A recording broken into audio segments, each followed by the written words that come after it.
Bize hep güneş ışığının en iyi dezenfektan olduğu falan öğretildi, değil mi? Hani gerçeğin bir şekilde er ya da geç ortaya çıkmak gibi bir huyu vardır ve bu öğrenme anı hep çok özgürleştiricidir diye düşünürüz. Tabii, yani şeffaflık her zaman iyidir algısı var hepimizde. Aynen öyle. Ama ya sana bu güneş ışığının hani o övdüğümüz şeffaflığın üzerine tutulduğu her şeyi koskoca bir devlet aygıtını bile resmen yakıp kül edebilecek bir lazere dönüştüğünü söylesem? Gerçekten çok iddialı bir giriş oldu bu. Öyle ama kaynaklarımız tam olarak bunu anlatıyor. Bugün hani şu ExileLab International'ın kurumsal hafıza birimi arşivinden sızan o sarsıcı rapora bakacağız. Saparıklım'ın kaleme aldığı oldukça derinlemesine bir analiz bu. Evet, bu analizde aslında Türkistan bağlamında kurgulanmış bir KGB arşivi senaryosuna bakıyoruz. Yani bu sıradan bir tarih dersi falan değil, tam bir düşünce deneyi. Tam olarak neyi deniyoruz peki bu senaryoda? Şöyle ki, devasa bir istihbarat teşkilatının en karanlık sırlarını saklayan o arşivlerin, bir anda o sırları korumakla görevli kişilerin, yani bizzat çalışanların önüne dökülmesini inceliyoruz. Bilginin nasıl bir kitle imha silahına dönüştüğünü. Vay canına. Yani düşünsene şeffaflık bir devleti tek kurşun bile atmadan sadece 3 yıl içinde içeriden çökertiyor. Hazırsan bu karanlık dehlizlere iniyoruz o zaman. İnelim. Zaten temel mesele şu, o arşivler tozlu tarih sayfaları değil, devletin resmen yaşayan, nefes alan yapısal hafızası. Gizli operasyonlar, ihanetler, işte kim kime ne kumpas kurmuş falan hepsi orada. Kesinlikle.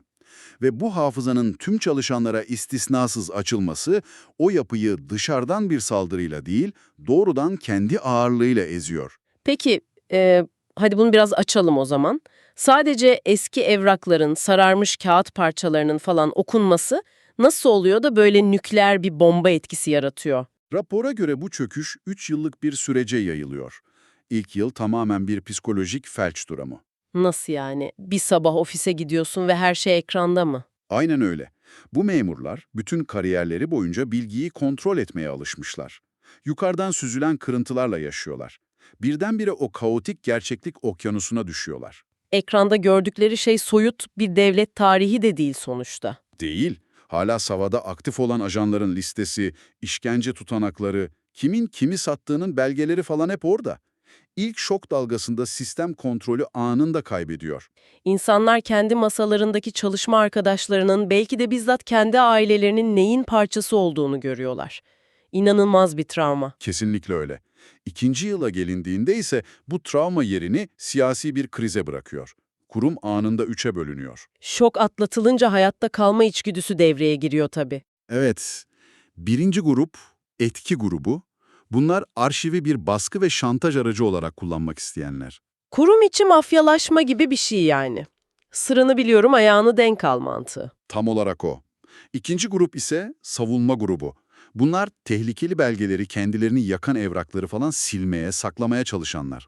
Dijital çağda on binlerce kişinin gördüğü şeyi silmek de imkansızdır gerçi. Aynen, çoktan flash belleklere kopyalanmış oluyor zaten. Ve üçüncü grup da kaçış grubu. Geminin su aldığını fark edip iş işten geçmeden teşkilattan kaçmaya çalışan devasa bir kitle. Bu anlattıklarım bana şeyi hatırlattı. Bilgisayara virüs taraması yaparsın ya hani program en alt katmanlara iner ve bir anda işletim sisteminin bizzat kendisinin virüs olduğunu fark eder. Kendi çekirdeğine saldırıp kendini silmeye başlar resmen. Çok doğru bir benzetme. O kendini silme işlemi tamamlandığında, yani üçüncü yıla gelindiğinde tam bir sinizm, yani devasa bir alaycılık evresi başlıyor. Memurlar kafeteryada oturup biz aslında temelleri yalan üzerine kurulu bir şeyi koruyormuşuz falan demeye başlıyor herhalde. Evet, emir, komuta zinciri, o dikey hiyerarşi tamamen çöküyor. Devlet her şeyi bilen ama artık hiçbir şeye inanmayan, kontrol edilemez bir aygıtla baş başa kalıyor. Ama bekle, tam burada aklıma bir şey takıldı. Yani biz burada kimden bahsediyoruz? Bunlar istihbaratçı, eğitimli, o devletin sert yüzüne zaten alışkın tipler. Hı hı. Neden birden birkaç belge okudular diye bu kadar sarsılıp koca sistemi çökertsinler ki? Yani bu kadar kırılgan olmamaları gerekmez mi bu insanların? Burada asıl büyüleyici olan şey de bu zaten. Raporun psikolojik tespitleri çok derin. Sorun bu insanların devletin hata yaptığını görmesi falan değil. Ne peki? Sistemin bizzat işkence, kumpas ve ihanet üzerine kurulduğunu fark etmeleri. Bilişsel çelişkinin en uç noktası. Aynaya bakıp vatansever iyi bir adam görüyorlar ama belgeler onlara bir canavar olduklarını söylüyor. İnsan psikolojisi bunu kaldıramaz gerçekten. Kaldıramıyor da. Üstelik raporda ikincil travmatizasyon diye bir kavramdan bahsediliyor. Saatlerce, günlerce o işkence protokollerini, insanların nasıl kırıldığını okumak zihni darmadağın eder. Doğu Almanya'daki o Stasi subaylarının durumu gibi değil mi? Kesinlikle. Arşivler açıldığında o memurlar derin depresyonlara girdiler, intihar vakaları patladı. Toplumun dışlamasından ziyade kendi içlerinde kurdukları o sosyal sözleşme ihlal edilmişti. İnandıkları devletin aslında kendi halkına neler yaptığını görmek çok ağır. Ve Türkistan bağlamına döndüğümüzde bu iş çok daha kişisel bir hal alıyor sanırım. Çok daha klostrofobik bir hal alıyor. Kurbanla özdeşleşme diyoruz buna. Çünkü Türkistan, soy ve aile bağlarının her şeyin merkezinde olduğu bir yer. Yani oradaki memur arşivi açtığında soyut bir tarih okumuyor. Akşam yemeğinde yüzüne baktığı ailesini görüyor. Aynen öyle. Memur mesela 1937'de sürülen dedesinin dosyasını buluyor. Sonra bir bakıyor ki o dedeyi devlete ispiyonlayan kendi amcası. Yok artık. Bu nasıl bir psikolojik yük? Düşünsene, kurbanla aynı kandan geliyorsun ama cellatla da aynı masada oturuyorsun. Kurum çökerken ailenin hafızası da paramparça oluyor. Ve işin kötüsü bunu eşinle dostunla da konuşamazsın. Mesleki bir yalnızlık falan başlar. Peki yani aşağıda memurların psikolojisi böyle çöküyor anladım ama hiyerarşiyi düşünürsek liderlere neler oluyor? Omuzlarında yıldızları olan generallere, siyasilere falan mı? Evet yani sistemi yönetenlere en büyük darbeyi asıl onların alması gerekmez mi? Bu çok önemli bir soru doğuruyor işte. Rapor buna gücün inversiyonu yani gücün tersine dönmesi diyor. Çünkü arşivler aynı zamanda bugünkü liderlerin de kompromat yani şantaj dosyalarıyla dolu. Moskova ile gizli görüşmeler, yolsuzluklar, mali suçlar falan. Hepsi.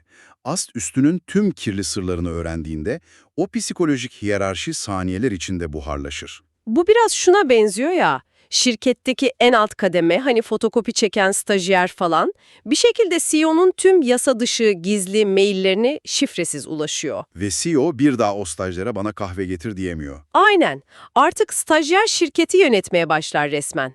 Emir veremezsin, kovamazsın. Psikolojik otorite sıfırlanır. Peki bu elitler ellerindeki dosyaları nasıl kullanıyorlar birbirlerine karşı? Rapora göre elitlerin 3 temel taktiği var.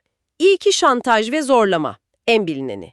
Ne bildiğini biliyorum, payımı ver mantığı. Mafya devleti usulü, İkincisi, meşrulaştırma aracı.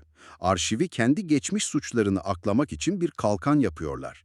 Evet yaptım ama mecburdum, bana da şantaj yaptılar, bakın işte kanıtı diyerek. kendini kurban gösterip hayatta kalma çabası yani. Peki ya üçüncüsü? Üçüncüsü bölünme aracı. Ve bu özellikle Türkistan bağlamında felaket bir şeye dönüşüyor. Bireysel şantajı aşıyor olay. Kabile ve soy bağları devreye giriyor yine değil mi? Kesinlikle. Siyasi bir rakibini yok etmek için senin deden bizimkileri ispiyonlamıştı dediğin an o iş iki kişi arasındaki siyasetten çıkar, kolektif bir kan davasına, boy çatışmasına dönüşür. Bütün sistem kilitlenir yani. Kimse kimseye güvenemez. İşte işler tam burada. Bu binaların, kurumların dışına taştığında gerçekten ilginçleşiyor. Yani topluma sızdığında. Evet. Bu kadar büyük ve yıkıcı sırrın sadece kurum içinde o dört duvar arasında kalması imkansız. Fısıltıyla, flash belleklerle bir şekilde dışarı sızacak. Sızması fiziğe aykırı zaten. Peki bu pimi çekilmiş el bombası, sokaktaki insanın yani senin benim toplumun kucağına düştüğünde ne olacak? Toplum nasıl kaldıracak bunu? Bunu daha büyük resme bağlarsak, rapor buna kolektif hafızanın çakışı diyor. Toplumların kendilerine anlattıkları, biz kurbandık, hep direndik efsanesi, İskambil'den şato gibi yıkılıyor. Aslında herkesin kurban olmadığı, bazılarının cellat, çok büyük bir kısmının da sadece seyirci olduğu gerçeği yüzümüze çarpıyor. Latonya örneğine baksana, o 10.000 ajan ve muhbir artı yayınlandığında kültürel idoller paramparça oldu. Gençler hayran oldukları yazarların, sanatçıların ajan çıktığını gördü. Genç neslin saygı duyduğu yaşlılara neden sustunuz diye hesap sorduğu ama cevap alamadığı o boşluk. Aynen. Ama Türkistan'da bu durum çok daha yıkıcı. Çünkü orada soy itibarını yitirmek her şeyi yitirmektir. Evlilikler bile iptal olur düşünsene. Düğün arefesinde aileler karşı tarafın dedesi listede miydi paranoyasına girer.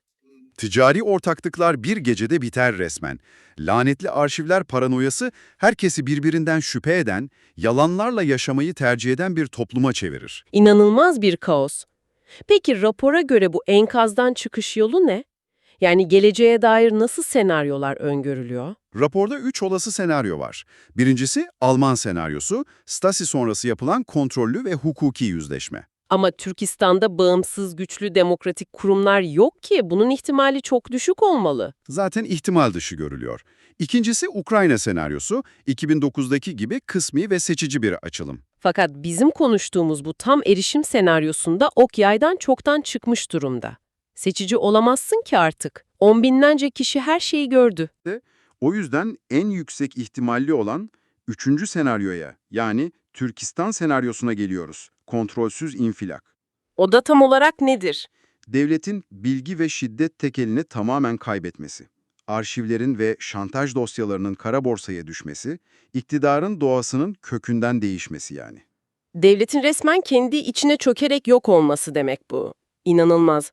Tüm bu konuştuklarımızı şöyle bir toparlarsak, arşivlerin sadece geçmişi anlatan tozlu sayfalar olmadığını çok net görüyoruz. Kesinlikle değiller. Saparıklımın o muazzam tanımıyla arşivler şimdiki zamanı patlatan bir patlayıcı resmen ve o bilinen şey bir daha asla ama asla geri alınamıyor. O dönüşü olmayan noktayı geçtiğinde kaos artık senin yeni gerçekliğin oluyor. Aynen öyle. Sır yayıldığı an kontrol senden çıkar. Tüm bu analizin sonunda sana sormadan edemediğim bir soru var. Düşünsene hepimiz şeffaflığın gerçeğin ortaya çıkmasının mutlak bir erdem olduğuna inanarak büyüdük. Doğru hep iyidir falan dendi bize. Ama ya o gerçek tam da üzerine bastığın, güvendiğin o zemini tamamen yok edecekse? Çok provokatif bir soru. Değil mi? Yani eğer toplumsal barışı, devletin işleyişini, hatta kendi iş ilişkilerini ve aileni bir arada tutan şey yalanlarsa, o gerçeği öğrenmek, özgürleşmek midir? Yoksa kendi ellerinle içinde yaşadığın evini ateşe vermek mi? Hani bazen bilmemek gerçekten mutluluktur derler ya. Belki de öyledir. Bu derinlemesini incelememizi bitirirken bunu kendi hayatındaki o hiç açılmaması gereken sırlara falan bir uyarla bakalım. Gerçek her zaman bizi özgür mü kılar yoksa enkaz altında mı bırakır? Bize katıldığınız için teşekkürler. Bir sonraki analizimizde görüşmek üzere. Kendine iyi bak.